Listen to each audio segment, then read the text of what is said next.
Hi, and welcome back to Reflect Forward. I'm your host, Carrie Siggins, and I am so glad you are here today. Today is my 100th episode of Reflect Forward, and I am blown away that we've created 100 episodes. When I first started this podcast, I thought it would be once a month, and then I had someone tell me, you have to have a podcast that goes out every week. And I said, I can't possibly have a podcast that goes out every week. I'm running a business and I'm a mom and I'm writing a book and I'm doing all these things. And they said, you need to have a podcast that you put out every week. And then I went to every other week because interviewing guests is fun, but it's challenging. You have to book them and prepare. And so that's why I decided to start Advice from a CEO. I said, okay, I can do solo episodes one week and interviews the other week. And so that's how I came up with the cadence that I have for my podcast.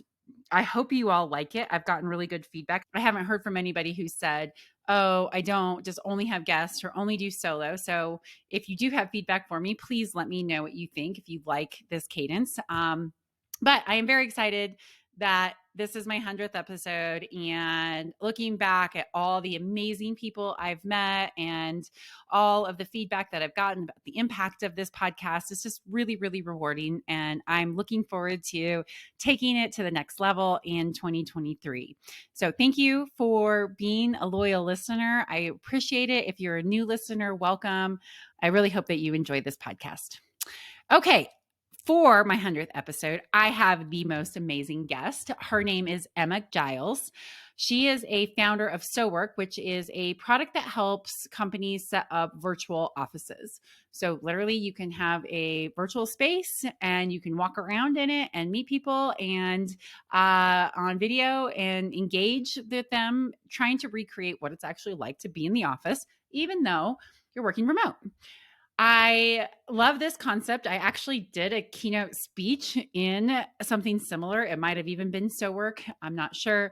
And it was fun. It was a little hard to figure out at first, but I really appreciate that there are companies out there trying to figure out ways for employees to build connections with each other rather than just the standard tools of Slack and Zoom and all of those things. But how do you try to recreate the office even when you're not in the office, so that the office just isn't someplace that you go, that it really is a supportive environment that allows you to connect and do your best work. So that's what they are all about. You need to go check it out. It's a really interesting product. SoWork. I have the web address in the show notes.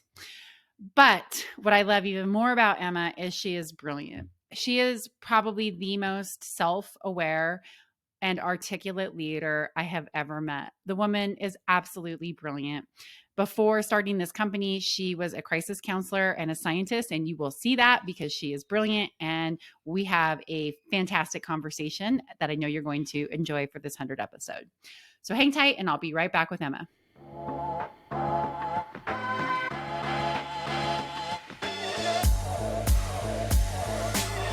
All right. Welcome back, everyone. I have Emma Giles with me. Emma, I'm so glad you are on the show with me. Welcome. Thank you. Thanks so much for having me, Carrie. Excellent. All right. So in your own words, tell us a little bit about who you are and an intro into your leadership journey. Sure. Yeah. So currently, I'm a co-founder of a company called SoWork. SoWork is an early stage startup. We build virtual offices for teams that work digitally first, whether distributed or in the same sort of cities, they're digital first. And my sort of leadership journey, obviously in that company, I play a leadership role. And before that, I came out of a few pivots of different companies to get here. So have navigated a lot of change and changed through different markets, changed through different teams and products, some of which happened during the pandemic. And then before all the startup stuff, I have a background in psychology, did some crisis counseling, things like that. And it seems like a very different track than what I'm on now, but I borrow so much from what I learned there and bring that into what I do today. Well, yeah, because you work with people. Yeah, exactly. It's all about people, right? Exactly. Almost every engineering problem, like that can all be technology problem that can be solved, but people, we're messy. Complicated. That's right. That's right. So what inspired you to start the company, and tell us a little bit about your co-founders? Yeah, okay. So I'll start with the people, my co-founders. So one of my co-founders, our CEO Vish, he's my husband. We've done so many different things together. We worked at the WHO, the World Health Organization, together, scaling, data programs from anywhere from what's it like to have smoking cessation programs in India versus Switzerland. So interesting problems there. We worked at Khan Academy together, creating free content for nursing and medical students. So we've done a whole bunch of stuff together. And he's like I'm the, like, okay, let's like make sure this all comes together. How are we going to do it? And he's like I have a big idea. Let's get out there and let's do it. And I'll have to sort of run and keep up and bring it all together. But he's the one that sort of pulls us forward. And then my other co-founder, Mark, so him and Vish met playing World of Warcraft video games a long time ago. Mark is from Australia and then has been all over the world since then. And he's just an amazing technical wizard. So it's a privilege to work with both of those. And we ended up in this space with this product, with this problem in the pandemic. So we started with a completely different product. We used to create recommendation algorithms for primarily for students who are looking to learn something online. So the problem we were solving is there's a lot of content online. We knew that from making a lot of it from Khan Academy. How do you navigate and get the right content at the right time based on where you're trying to go? And in the pandemic, we as a team were thrown into digital and remote times just like everyone else. And we built a product for ourselves, just something super janky, so we could come together and feel like we were more together in a natural way. And as soon as we had those two things side by side, we realized we were sitting on something big, and we looked forward and saw that the world of work was going to change forever. So we pivoted into that and didn't look back. So is it a collab? So explain it a little bit. I'm super curious about it because there's lots of different things that are out there. So how is it different than, Teams and Slack and some of these other collaborative tools that are out there? Yeah, totally. So our product works it's in two dimensions. It feels a little bit more than two dimensions, but it's basically a place where you can be with other people. You can choose to be connected to them. You and I would be connected right now over video and audio, or you can just choose to be together but not actually connected. So it's a virtual office, and Yeah. the amazing thing about that is it means you're in a shared place, but you're not always on. You're not always in a meeting, and that creates really interesting what we call like between meeting moments, which is where a lot of the like humanity comes back into work. So whether you want to wave at someone or see that someone that you didn't realize you haven't seen in a while is here meeting with someone else interesting and run up to say hello, it brings something very interesting back to collaboration that some of the other tools can't quite scratch the itch of. Yeah, I get it. Yeah, I think that's the biggest thing that we miss with working hybrid is that those conversations just don't happen, and they don't happen because like, oh, I have to pick up the phone and call or Zoom instead of just walk over to someone's desk and hammer it out in a couple of minutes, and that's really hard to recreate. Have you found that it's successful? I mean, tell us about how you've grown and what your customers are saying about it.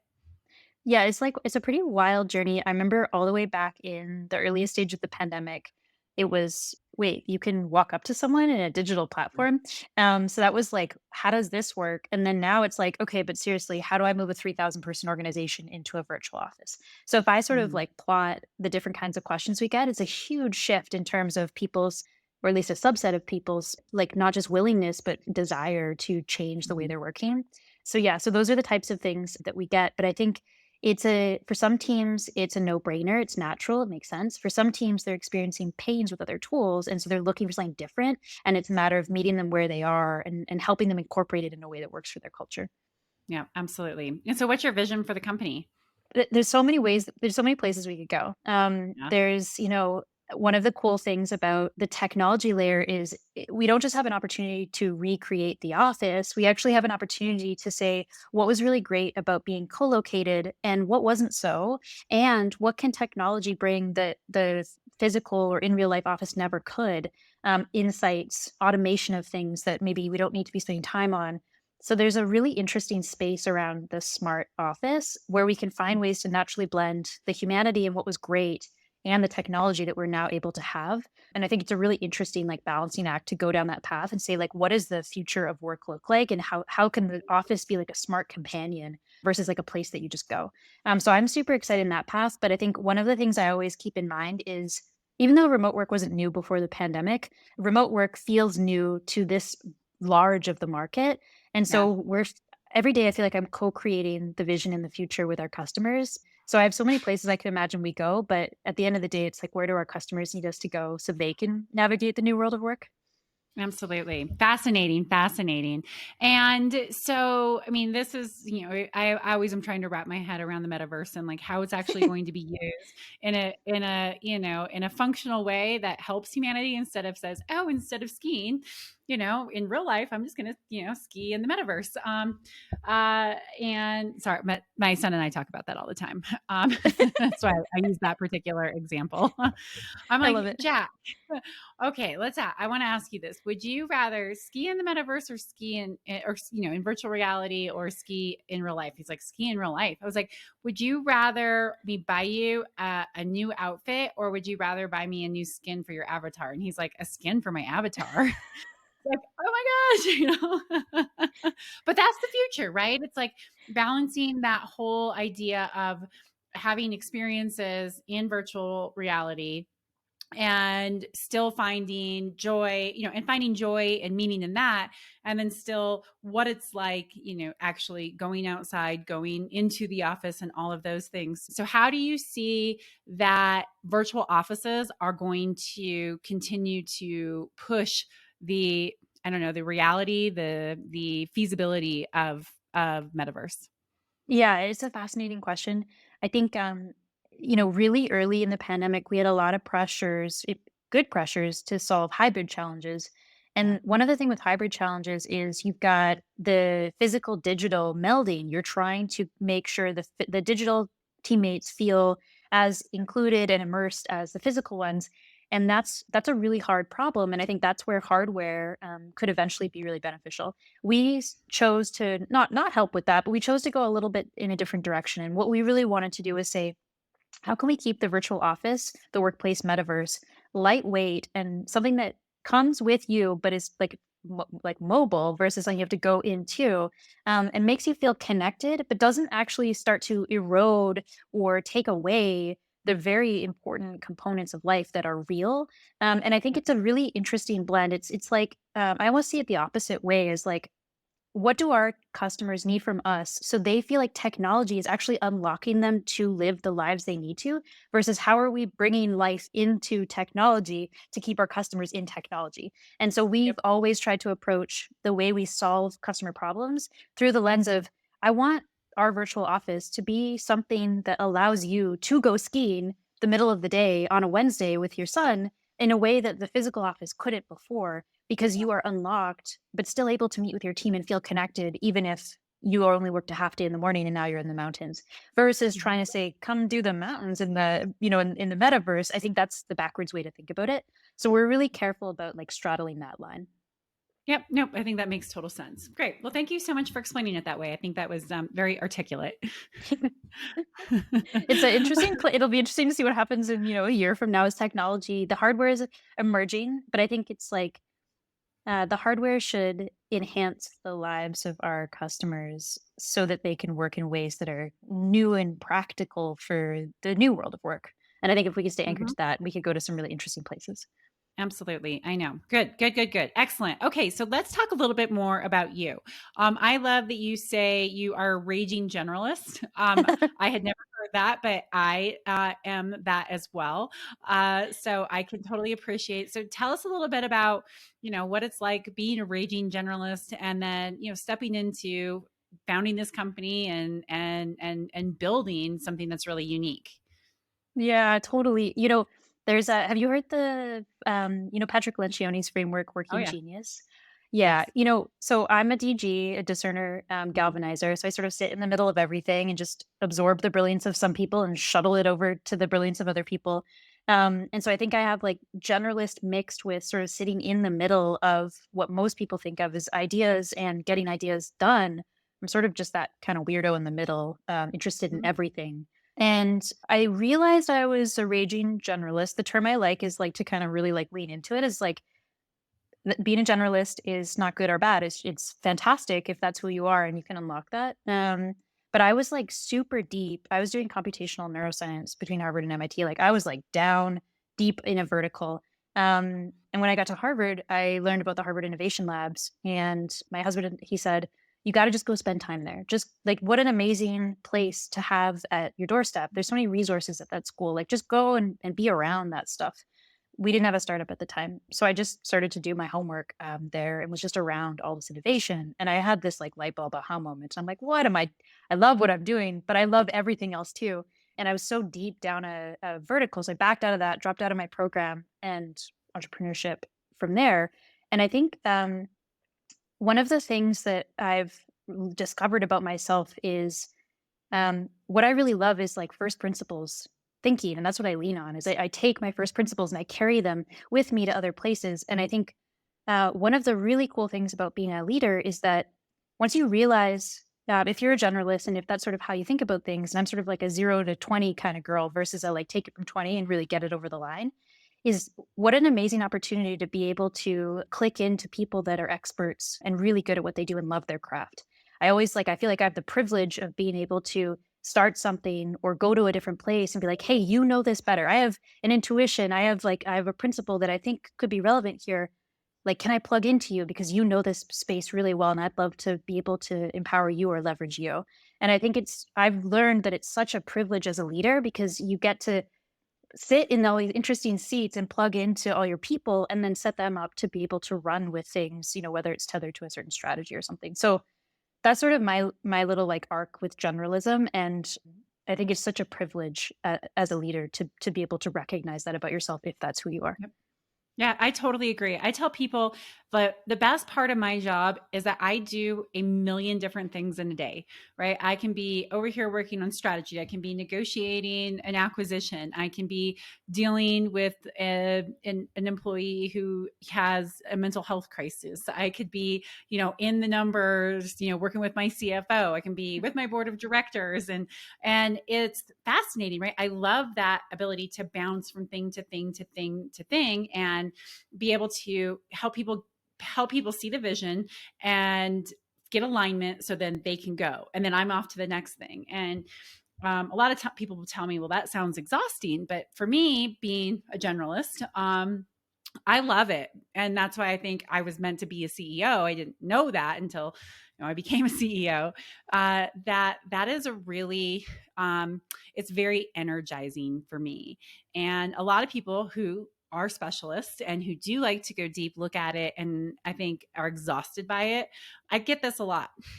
How do you do deep work when you're a generalist?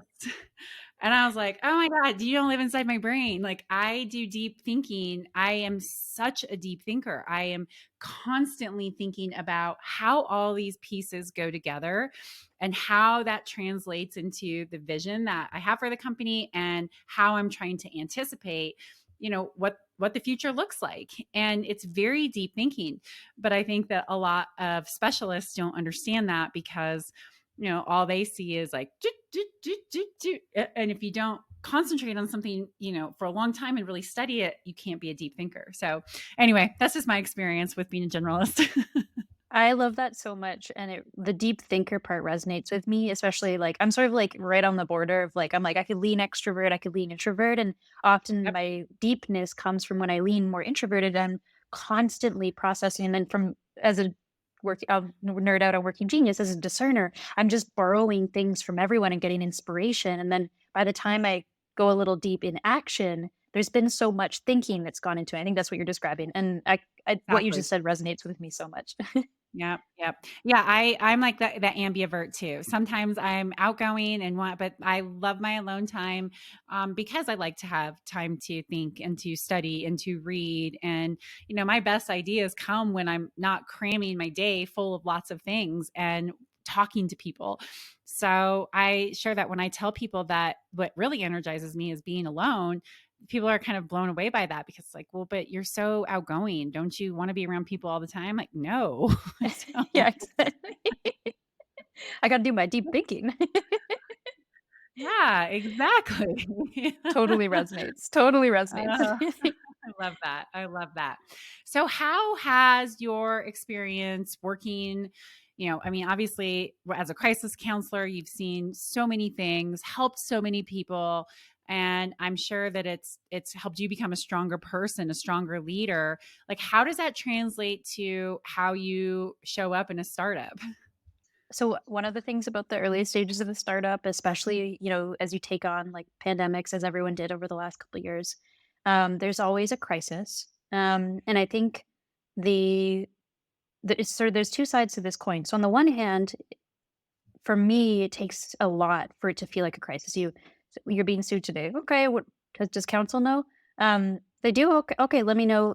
Next time something happens, like that kind of thing doesn't jar you if your reference point is very extreme. The What that means is that you can show up as a calm person for your team, and I think one of the things that's really powerful is if you can balance being calm but still being able to be, and this is the other side of the coin, empathetic, that for that person it does feel like a crisis. And so I think there's this line that I used to sort of lean one way and then lean the other. Like I'd be like, oh, this is totally fine, like what's the dealio? And that's not very helpful, and that's my reference point. But the others also don't want to overlean into their feeling of chaos, because then you're not bringing the calm. So I've tried to find this like balance by pulling from both sides of my empathy and my reference point being, this isn't a crisis, but it's going to feel like a crisis. So how can I bring the calm, figure out what's happening for you, help you navigate forward without ever making you feel like it doesn't feel chaotic, but it's going to be okay. And I think that has been a really fun balance to cultivate. And I'm definitely not perfect at it, obviously, but I really enjoy like practicing that balance. Yeah. You literally just described the conversation that I have with my husband like every single day. He's an entrepreneur. It's just humans, right? Yeah. It is, right? And he comes home and he's like, "Oh my God, you're not going to believe it." And, I'll just be like, well, I mean, it kind of is what it is. And, just, yeah, you're just gonna have to like take it as it comes. And he's like, you literally are like not human, the way that you just stay calm in stressful situations. And I haven't, right? I don't have training to, crisis counseling training to have taught me that, but I do have 16 years of running a company, knowing It's that like crisis the counseling things that, training. yeah, it is. You're right. It is in its own way. But it's like I have 16 years of knowing like that what I used to think is a big deal and didn't turn out to be that big of a deal. Like I just don't get worked up about it. But I can really appreciate what you're saying there, because, I feel like I try to do it what you just described with my employees, be calm, help them get through it, also make sure that they feel seen and heard, even though I know that it's all going to be okay. But it's so interesting with my husband. It's just like, why can't you just be more like me? You should just calm down and like, it's going to be fine. It is what it is. Like, you freaking out about it isn't going to help. And he was like, this is not helpful.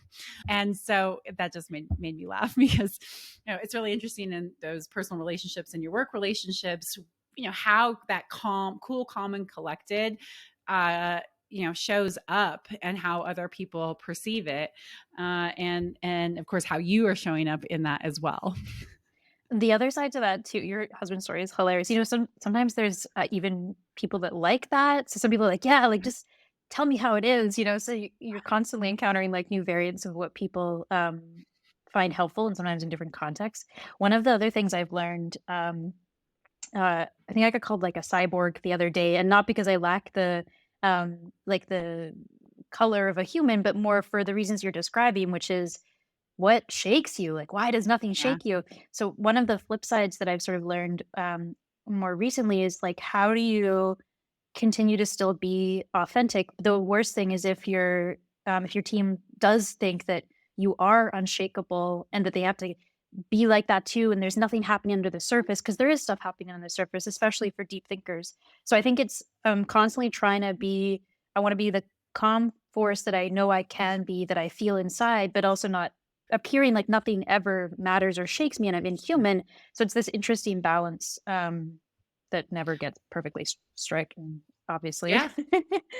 Yeah, nope, I totally understand it. Or, like my experience too is then when I'm having a bad day or something does shake me, like it's shocking to people, right? And it scares people, even though it's like, this is not a big deal, at all. But if you just always are showing up in that cool, calm, and collected way, and then something it's, people aren't necessarily used to it. And so I've had to really learn how to like manage my emotions effectively, right? When is it the appropriate time to always just be cool, calm, and collected, help people get through it, even if I'm panicking a little bit too. And sometimes it's okay to be like, you know what? Yeah, this is upsetting to me and let's talk about it. Or I am really excited and feeling passionate about this. And I want to make sure that, my voice is heard. Do you find that, you're having to navigate, like, when do you let some of that emotion show a little bit more than you might Yeah. normally? Yeah, Mm-hmm. totally. And I think especially over the last during you take pivots, you take an emerging market, you take pandemic. I think a lot of us, we've all had our own variants of different, like organizational stressors over the last while. And I think I often feel like I'm looping and I'm like, all right, this is going to be one of those moments where being the calm force is going to be really important. This is one of those moments where there's a little bit of humanity, extra humanity needed, where people actually do need to see that this is shaking you a little bit, but not so Yeah. much that they feel worried. So I do think, and I'm Yeah. sure others, especially in management and leadership over the last while, have found maybe bumping into contexts or like extreme versions of things that maybe they hadn't before with everything people have been going through lately. Absolutely. And do you feel comfortable being vulnerable with your employees like that? Like, is that something that comes easy for you, or have you struggled with it?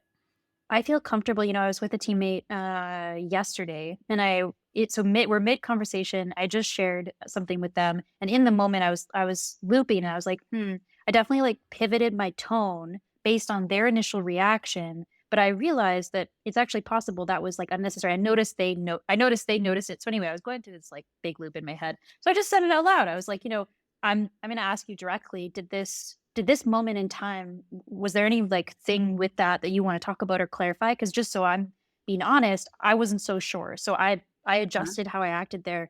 I think I noticed something, but maybe not. Do you want to talk about it? And so I think that's like one variant of vulnerability where it's like if you're almost like watching yourself as a leader and you can share that Hmm. with your team. And I think that's really cool. And that one of the things we talk about a lot in our organization, and that I try to talk about, is around learning mindset. Learning mindset means that you're okay with those failures because they're all micro like practices for something bigger. So I think for me, the things like that become more natural. I think what's less natural for me is more around the emotional side. The For me, I express my emotions more internally. That's where my Hmm. introvert comes out. I process. I'm like, hold on, I just need 10 minutes, work through some stuff, come back. I'm like, cool, I'm good to go. And it wasn't because I didn't want to expose that part. I'll be like, yeah, I was just really angry and now I'm not. And they're like, you don't sound angry. And I'm like, that's because I process that internally. So I think being okay with that, but then still sharing it is like my sort of happy medium. But sometimes people are like, you don't sound angry. And I'm like, no, trust me, I was. There's a gradient is sort of the last thing I would say there. And also making sure we don't push our employees too far on one side or the other. Some Yeah. people are more comfortable, some people are less, and sort of helping everyone find their happy medium. Yep. Yep, exactly. I mean, that's what authenticity is really about. It's about saying, I'm comfortable being myself. And, there's some things that I'm going to be comfortable saying and doing, and there's going to be some things that I'm not. And so, knowing, how to express that and how to create those boundaries, I definitely can be a little bit of, I don't want to say overshare, but I found the power of telling my story. I had very traumatic experiences in my 20s, and I kept them very private because I had some shame around them. And when I shared it with my team in a team building activity where we were all getting very vulnerable, and I finally like just blurted it out, and then I saw how much deeper of a connection that it created with my team, where it allowed people to feel safer talking about the adversity that they've overcome and the hardships and maybe a little bit of shame that they have around things. And it was just this incredibly powerful experience. And so I said, I'm gonna share my story more. And so I worry a little bit about that, like, because I'm so open and transparent, and it's been part of my leadership style, that I feel like other people feel like they need to do that same thing too. And it's like, no, look, I mean, I think everybody needs to find their comfort level of vulnerability. We connect through vulnerability. that's what, nobody wants to say, oh, your life is perfect. That's amazing. So is mine. Yay, let's connect, right? It's like, oh, I'm really struggling with this. Like, oh, I've struggled with that too, right? That whole empathetic aspect of humanity that you were talking about. So I have to like talk to my employees, be like, you have to feel comfortable sharing what you're comfortable with, and that's your own authentic voice, and you don't have to take on the personality of you don't have to take on like my personality within this organization yourself. It's if that's not something you're comfortable with. So that's kind of something that I've had to really experience and work with people on. So I appreciated you saying that. How do you find people? How do you help people find their comfort level? Because that's really important. Like that's what creates a psychologically safe work environment. Completely. So one of my personality things, traits, whatever we want to call it, quirks is I'm a complimenter. I'm an empath. I'm just one of those people. And so I can pretty easily sense like, okay, you can feel like we're going too far this way. I can actually help by pulling us back a little bit that way. And so I think one of my leadership styles is almost more meta in that I feel my best when I can sort of figure out where's the balance in the room and how can this is a Yeah. generalist behavior too. How can I like shift to the left to shift the energy of the organization? And then if the organization is a little to the left, we're going to shift it to the right. And I think as leaders, we're often balancing, every time the organization changes in some way, we are rebalancing what we need to focus on. And I think one of my sort of styles, which has its pros and cons, is um, sort of sensing where the balance is and seeing how I can try to shift the energy back. And I think when we think about people feeling like they can be their own version of what we're talking about, authentic and vulnerable, no matter what your style is, at least being aware that there are personal differences, and then trying to stay in touch with those. And then, as a leader, can you balance or can you set the organization up to allow rebalancing so people can find their zone? I think is a really interesting concept as well. Yep. How aware do you think that your employees are that you're doing this? Well, it'll be interesting. So most of them will hear this. So let's see. We can take a poll. I think the ones that work the closest with me, they know. The ones that don't work as close with me, sort of day to day, moment by moment, side by side, they probably don't know, but they probably sense that I'm paying attention. But they probably Mhm. don't have a sense of like how much I'm really putting into it. But I think I could be wrong, but the people that were closest with me, they know like complimenter is actually something someone else sort of coined me as. They're like, oh, you're complimenting again. So we sort of discussed and like, oh yeah, I am. Should I be complimenting right now? Which way am I like leading the organization? So I think most Yeah. of our teammates would say, oh yeah, she's paying attention. It's just what exactly is she seeing right now? And then those that work most closest with me know exactly what I'm doing. Yep, yep, yeah, that's interesting. So you have incredible self-awareness. Like, how did you develop this? Where does it come from? Were you naturally, innately self-aware, or have you worked hard to hone it? I think, I'd say I'm naturally too self-aware, and then I've worked hard to, like, dial it back. I'm an empath, which, that has its pros and that has its challenges. I'm often trying to shift back and listen to my own tape versus listening to other tapes or listening to the tape that is me watching myself with others. So I sort of, have learned to recognize the different tapes that are playing and how to make sure I get back into each one. I think the crisis counseling was a big part of it. One of the things that and I was quite young when I first started. One of the things we learned right away is like you're meeting people in these moments. I worked on a suicide line for quite a while. You're meeting people in these moments where they're considering that they're not going to continue to live, but they're taking one last step to reach out to someone. And in those moments, how are you coming across? Like you're meeting someone in this gap in time, and sometimes it didn't go well, and sometimes it went really well, and sometimes I don't know how it went. And so Mhm. you're acutely aware of how you're connecting with that person, and each person needs something a little bit different. And I think when you combine just sort of my natural inclinations with that really early on, I became hyper aware of how I was coming across in some of the most heightened moments. And I think the Mhm. ones where you don't know how it went or they didn't go well, you have to learn how to both reflect on that and not beat yourself up for that. Because obviously, the first thing you do is you beat yourself up, and then you have to learn. I didn't have control over that. Is there something I want to learn from that? And that's a very delicate balance. And then I think over time, and then yeah, over time, I just tried to actually cultivate it to be a bit kinder to myself and listen to myself more, versus Yeah. watching myself so much. So I've sort of had to cultivate it the other way. Yeah, that's a really interesting perspective. Thank you for sharing. And so, talk about how you make sure that you don't take on other people's stuff, right? Being very self aware, being an empath, and being willing to dive into the messiness of humanity. How do you make sure that you don't take people's stuff on? I used to, all the Mhm, time. And I think the thing that I wouldn't say learned, because that sounds like past tense. The thing that I practice is mhm, I don't do anyone any good when we there's sort of uh there's not being aware of what's happening for someone, then there's being aware, then there's being able to really feel it and empathize, and then there's actually taking it on. And right, when you go all the way to taking it on, there's I learned for myself that there wasn't really much benefit to myself or them in that place. Whereas the place where benefits were is being able to be aware that something was happening for them and being able to empathize with it, but still being able to stay within yourself. So I think I learned over time that there are different steps along the path. It's not black or white. It's not you're completely leaned in, taking it on, or you're not aware at all.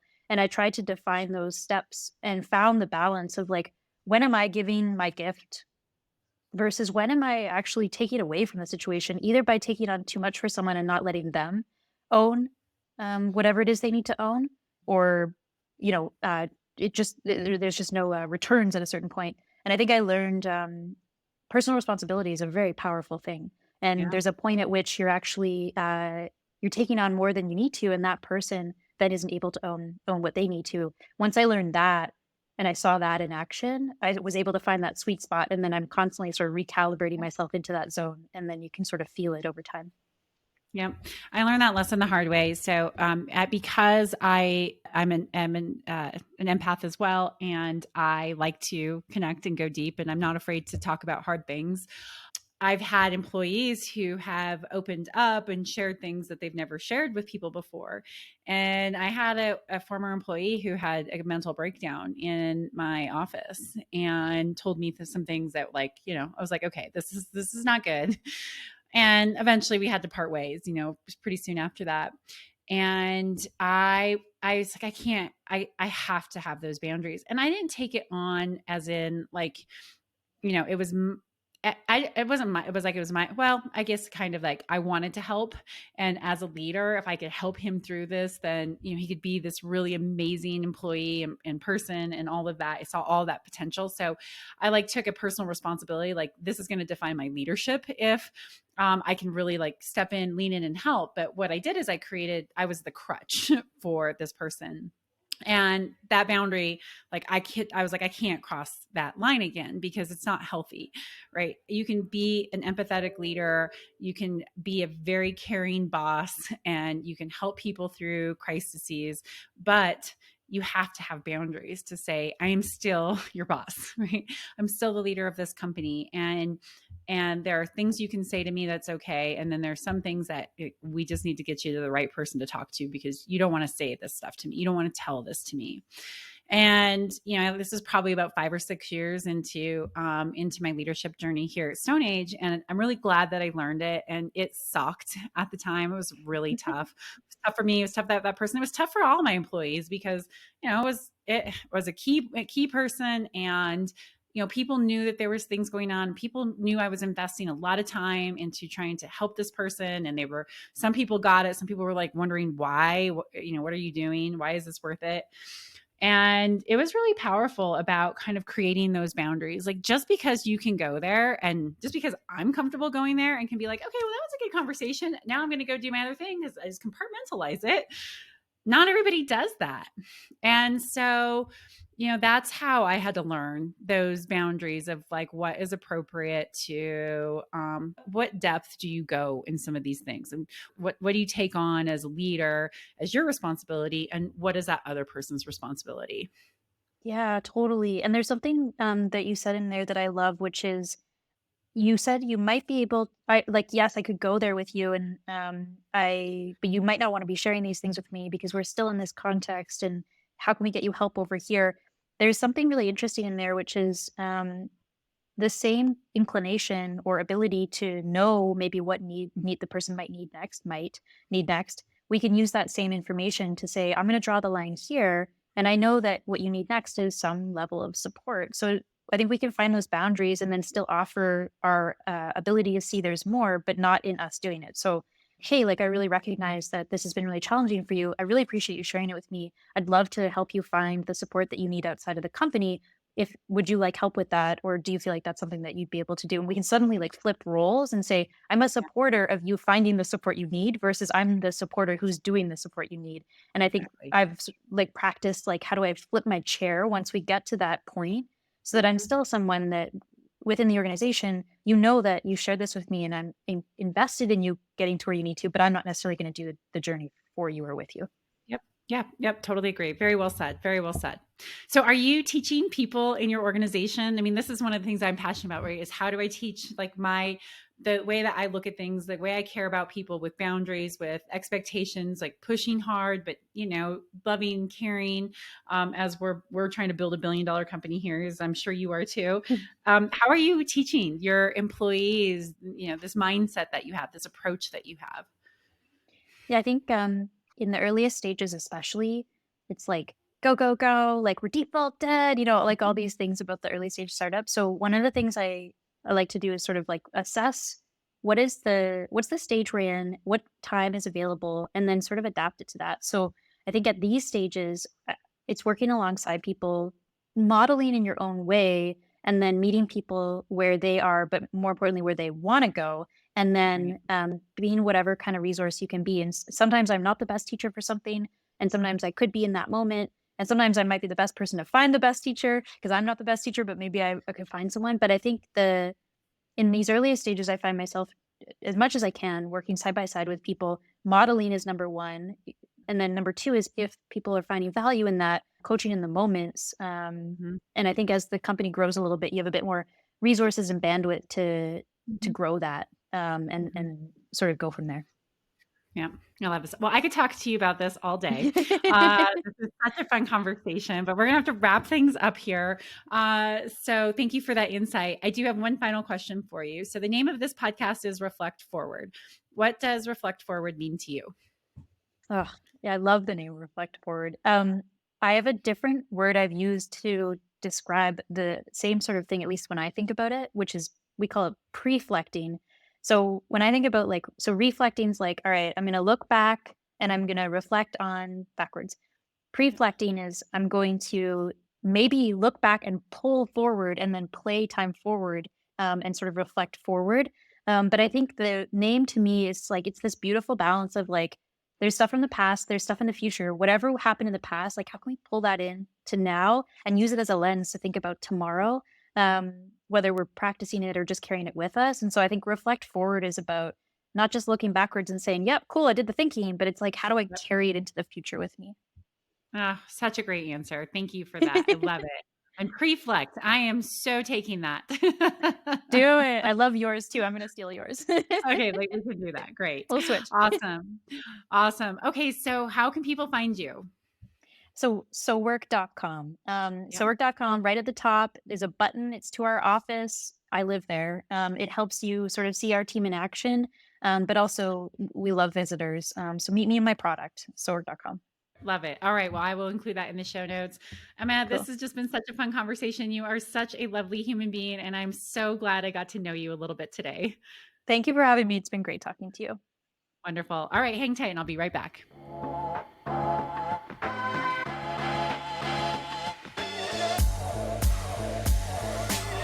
All right, everyone. I hope that you loved that interview. I could have kept going on with her, but we had to stop. She is such a wonderful person, and I hope you got a lot out of that. So, thanks for joining me. Take care until next week. If you like this podcast, please subscribe to it, write a review, share it with a friend. I always appreciate it. Thanks so much. See you next week.